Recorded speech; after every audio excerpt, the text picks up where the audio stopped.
Sœur Léonore avait 52 ans lorsqu'elle réalisa que son corps pouvait encore trahir des décennies de discipline par une simple accélération de son rythme cardiaque.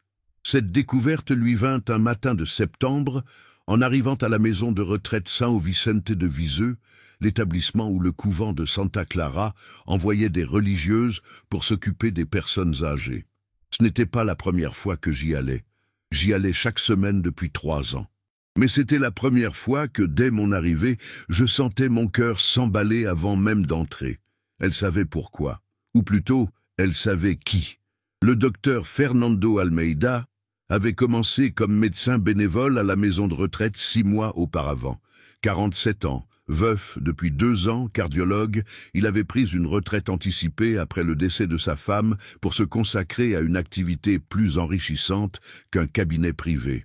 Grand, les cheveux gris, ses mains effleuraient les patients âgés avec une douceur qui révélait sa personnalité bien plus que sa formation. En 6 mois, Léonore avait ressenti quelque chose. Elle ne voulait pas mettre de nom dessus, mais son corps, à chaque fois qu'elle le voyait, le lui rappelait. Ce matin-là, elle s'arrêta devant l'entrée de la maison de retraite, la main sur la poignée, respirant profondément, essayant de calmer son pouls qui s'était accéléré dès que sa voiture avait tourné au coin de la rue et qu'elle avait aperçu sa voiture garée devant. Il était là, elle allait le revoir, et son corps réagit comme celui d'une adolescente, et non comme celui d'une religieuse de 52 ans, forte de 31 ans de vœux. Elle finit par entrer, s'efforçant d'afficher une expression neutre. La réceptionniste l'accueillit chaleureusement. Léonore demanda comment allaient les patients. La réceptionniste répondit que tout le monde allait bien, sauf Dona Beatrice, qui avait passé une nuit difficile. Le docteur Fernando était à son chevet. Léonore la remercia et se rendit dans la chambre de Dona Beatrice, se disant que c'était par sollicitude pour la patiente et non par désir de consulter un médecin. La porte était entr'ouverte. Il frappa légèrement et entra. Fernando était assis au bord du lit, tenant la main de Dona Beatrice, une femme de 86 ans atteinte de démence avancée. Il lui chantait doucement une vieille berceuse. Dona Beatrice, d'ordinaire agitée, était apaisée par son contact et sa voix. Fernando leva les yeux lorsque Léonore entra. Il sourit, et son cœur se remit à battre la chamade, plus fort cette fois. « Sœur Léonore, dit-il doucement pour ne pas effrayer la patiente. « Bonjour, je vous attendais. » Des mots simples, rien d'extraordinaire, mais la façon dont il les prononça, avec une chaleur sincère, lui fit ressentir une gêne inhabituelle. Léonore répondit avec professionnalisme. Elle s'enquit de l'état de Dona Beatrice. Fernando expliqua qu'elle avait eu un épisode de confusion la nuit précédente, qu'elle avait essayé de se lever à plusieurs reprises et qu'elle était très agitée. Il était arrivé tôt et avait passé la dernière heure avec elle. La musique et le contact humain l'avaient apaisée. Léonore s'approcha et prit une autre main de Dona Beatrice. Tous trois restèrent ainsi pendant de longues minutes. Fernando chantait, les 2 mains posées sur la patiente, offrant une présence apaisante bien plus réconfortante que n'importe quel médicament. Lorsque Dona Beatrice s'endormit enfin, Fernando retira doucement sa main et se leva. Il était trop près de Léonore dans cette petite pièce. Il sentait la chaleur de son corps, l'odeur du savon et du café. Il ne s'éloigna pas tout de suite. Ils restèrent là, trop proches, à se regarder un instant qui parut une éternité. Léonore fut la première à s'éloigner. Elle dit qu'elle devait aller voir d'autres patients. Fernando acquiesça, expliquant qu'il avait lui aussi une tournée à faire. Mais alors qu'elle se retournait pour partir, il l'appela. « Sœur Léonore », elle s'arrêta. « Avez-vous le temps pour un café après? J'aimerais vous parler de quelque chose. Du bénévolat, ici. » Elle aurait dû refuser. Elle accepta. Ils se retrouvèrent 1 heure plus tard, dans le petit salon de la maison de retraite, après leur tournée. Fernando avait apporté du café. Ils s'assirent sur un canapé usé. Il commença par évoquer son désir d'organiser un programme de musicothérapie pour les résidents. Il expliqua avoir constaté les bienfaits de la musique sur Dona Beatrice et souhaitait le mettre en œuvre de façon systématique. Il avait besoin d'aide. Léonore écouta et lui fit des suggestions. La conversation passa naturellement du professionnel au personnel. Il m'a parlé davantage de sa femme, Anna. Elle était décédée d'un cancer du pancréas. Rapidement, brutalement. 4 mois entre le diagnostic et son décès. Fernando était à la fois son médecin et son mari, 2 rôles indissociables. À sa mort, il s'est effondré. Il ne pouvait plus travailler en cardiologie. Chaque patient lui rappelait son cœur qui avait cessé de battre. Il a pris sa retraite, est resté chez lui pendant 1 an et a failli sombrer dans le désespoir. Le bénévolat l'a sauvé. S'occuper de personnes âgées vulnérables, sans la pression d'un cabinet privé, lui a redonné un sens à sa vie. Léonore a raconté son histoire plus brièvement. Elle était entrée dans l'ordre à 21 ans, fuyant une relation abusive. Ce n'était pas une vocation passionnée, mais un refuge nécessaire. Au cours des 31 années qui ont suivi, elle a trouvé la paix, sinon la passion. Travailler auprès des personnes âgées comblait un besoin de soins sans les complications d'une famille, un besoin qu'elle n'avait jamais ressenti. Fernando a dit qu'il voyait de la compassion dans ses interactions avec les patients, que c'était rare, qu'elle appréciait leur collaboration, partenariat, un mot de sécurité. Mais la façon dont il l'a regardé en le prononçant lui a donné l'impression de porter un fardeau supplémentaire. Léonore l'a compris, car elle le ressentait réellement. Ce n'était pas simplement un partenariat professionnel naissant, c'était de l'attirance, réciproque, indéniable, dangereuse. Au cours des mois suivants, ils se rapprochèrent, ils coordonnèrent leurs emplois du temps pour être présents simultanément à la maison de retraite. Ils déjeunaient souvent ensemble, leurs conversations abordant des sujets aussi variés que les patients, la vie, la philosophie, les souvenirs et les rêves. Fernando évoqua son regret de ne pas avoir d'enfant.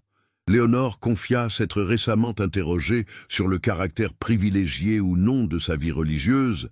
Était-ce un choix ou une fuite? C'est en décembre, lors d'une fête de Noël à la maison de retraite, que tout a basculé. Ils avaient organisé l'événement ensemble, musique, décoration, petits cadeaux pour les résidents. La fête fut une réussite, résidents heureux, personnel reconnaissant. Une fois la fête terminée et tout le monde parti, Fernando et Léonore restèrent seuls à nettoyer, dans une pièce illuminée de guirlandes lumineuses. Fernando dit qu'il avait un cadeau pour elle, un petit cadeau. Il espérait qu'il ne serait pas déplacé. Il lui tendit une boîte emballée. Léonore l'ouvrit. À l'intérieur se trouvait un chapelet, mais pas un chapelet ordinaire. Il était ancien, magnifique, avec des grains en bois d'olivier sculptés à la main. Fernando expliqua qu'il avait appartenu à sa grand-mère, une femme d'une foi profonde. À sa mort, elle le lui avait légué. Mais il ne l'avait jamais utilisé pour prier. Il pensait que Léonore en ferait un meilleur usage, que sa grand-mère l'aurait approuvé. Les larmes montèrent aux yeux de Léonore. Elle déclara qu'elle ne pouvait l'accepter. C'était trop personnel, trop précieux. Fernando insista. Il affirma qu'il voulait qu'elle le garde, que posséder cet héritage familial sacré avait une signification particulière. Léonore comprit le sous-texte. Il ne s'agissait pas simplement d'un chapelet. C'était une déclaration voilée, un cadeau intime déguisé en présent religieux. Elle leva son chapelet, puis le regarda. Elle dit qu'il devait arrêter. Il demanda « Arrêter quoi ?» Elle répondit « Faire comme s'ils n'étaient que des collègues, que leur proximité avait franchi les limites, qu'elle ressentait des choses qu'elle n'aurait pas dû ressentir. » Fernando prit une profonde inspiration. Il dit que lui aussi ressentait cela, qu'il avait essayé de l'ignorer, mais qu'il n'y arrivait plus, qu'il était tombé amoureux d'elle. Léonore affirma que c'était impossible. Elle avait fait des vœux. Il était veuf et encore en deuil. Leurs 5 ans d'écart étaient minimes, mais leur situation était totalement incompatible. Fernando dit comprendre les obstacles. Mais il lui demanda si elle ressentait la même chose. Léonore hésita, puis elle admit « oui ». Elle l'aimait. Cet aveu changea complètement l'atmosphère. Fernando s'approcha d'elle. Il lui demanda s'il pouvait l'embrasser. Juste une fois, pour savoir si c'était réel. Léonore savait qu'elle devait refuser. Elle accepta. Il l'embrassa là, sous les guirlandes de Noël, dans une pièce vide. Ce n'était pas un baiser désespéré, mais un baiser tendre, interrogateur, chargé d'émotions contenues depuis des mois. Lorsqu'ils se séparèrent, ils tremblaient tous les deux. Léonore a dit que c'était impossible. Fernando était d'accord, mais il ne pouvait plus refuser. Il lui a demandé ce qu'ils allaient de faire. Elle a répondu qu'elle ne savait pas. Elle avait besoin de temps pour réfléchir. Il a dit qu'il lui laisserait tout le temps nécessaire, mais qu'il ne ferait plus semblant de ne pas l'aimer, qu'il attendrait aussi longtemps qu'il le faudrait. Léonore passa Noël dans une indécision déchirante. 52 ans, 31 ans de service, toute une vie bâtie sur des vœux, mais ces vœux commençaient à s'effriter. Fernando lui avait montré ce qui lui manquait, pas seulement une histoire d'amour, mais une véritable égalité. Il la voyait comme une personne à part entière, et non comme une simple religieuse. Il la traitait avec un respect mêlant admiration professionnelle et attirance personnelle.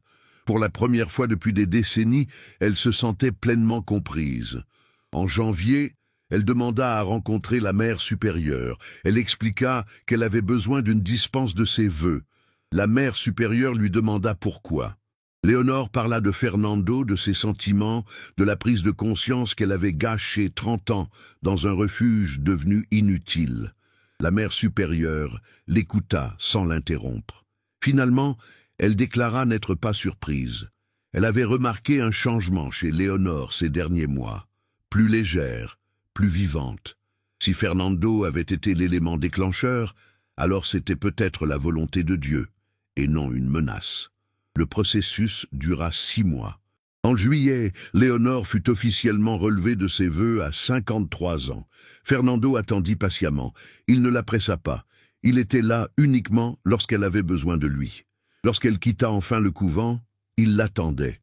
Non pas à la porte, où cela aurait été public, mais dans un café voisin, à l'abri des regards. Ils ont officiellement entamé leur relation, lentement, avec précaution. Il était encore en deuil d'Anna. Elle apprenait à vivre une vie laïque après des décennies de vie religieuse. Ils se sont mariés 1 an plus tard, lors d'une cérémonie civile intime. Juste des amis proches. Ils ont continué leur bénévolat ensemble à la maison de retraite. Ils ont construit une vie où se mêlait un engagement commun et leur amour discret. À 55 ans, Léonore, avec le recul, voyait clairement un tournant. Ce n'était pas le baiser, même s'il avait compté. C'était avant. C'était ce matin de septembre, ce cœur qui s'emballait. Son corps le savait avant même que son esprit ne l'admette. Que Fernando était important, que des sentiments naissaient en elle, des sentiments qu'elle ne pouvait ignorer. Ce cœur qui battait la chamade en fut le premier signe. Son corps trahissant des décennies de contrôle. Mais cette trahison fut une libération. Le docteur Fernando, à 60 ans, plaisantait en disant qu'il avait passé sa carrière de cardiologue à étudier le cœur humain, mais que ce n'est qu'en rencontrant Léonore qu'il en avait véritablement compris le fonctionnement.